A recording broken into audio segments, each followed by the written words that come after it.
Hello, everyone, and welcome to episode 50. Dustin, can you believe it's 50 times we've done Impact Makers here already?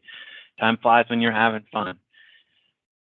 So, yeah, it does. So wanted to ask you a question today, and it's popped up recently in some project work, and we were talking yesterday, and we're like, you know what, we should have hit record on that conversation, which happens from time to time. So, we'll try to get Dustin's juices flowing here, but he kind of had an aha moment, and so I'm going to ask him a question to get it to get that fire back, hopefully.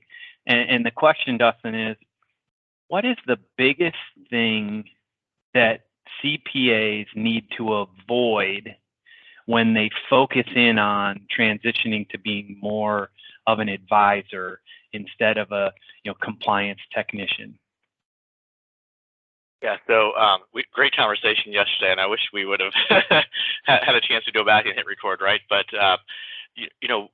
what we started talking about was the checklist mentality and how that is holding so many people back in this profession. And I don't have a better term for it other than checklist mentality, or sometimes in our projects we'll say, hey, let's not create a bunch of checklist zombies, right?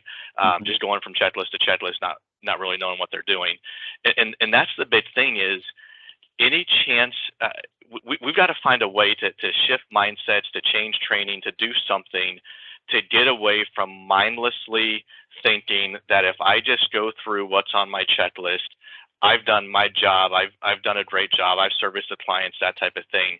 Because as we get into advisory, that mentality, that mindset is not going to be effective. You're not going to be adding value to clients. You're probably minimizing the value that you're providing in that case. And so as you shift or transition more to advisory, we're big believers in you got to leave that checklist mentality on the side. That's for when you're doing audit engagements or tax engagements, you need to use a checklist. All right, that's compliance. But when you're in advisory, you've got to get really good at asking questions and being curious with those questions. That's what's going to lead to value.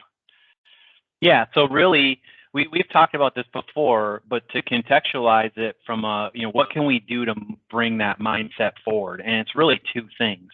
First, it's leveraging the 5 whys, channeling 2 or 3-year-old and asking why enough times until you get to the root cause of something. So if you're talking to your clients about, it doesn't matter what subject it is, ask why until you understand fundamentally what the root cause of it is. Then from there, it's what's your plan to handle that? Is question number 1. And then question number 2 is, do you need some help with that? And that help, maybe it's some additional services that your firm can provide, or it could be a referral out to an expert that in a given area, if your firm doesn't do a lot of that. So that's still adding value. And, correct. And being a trusted advisor to your client. Yep. So remember, when you're going to all these advisory trainings, it's not about getting a new checklist of, did I go through these things? No, it starts with, like Dustin said, curiosity. And you can leverage that question of why until you get to root cause. And then from root cause, you can turn it into, what does the client want to do about it? And also, how can you, the firm, how can you, the advisor, help them? So let us know your thoughts.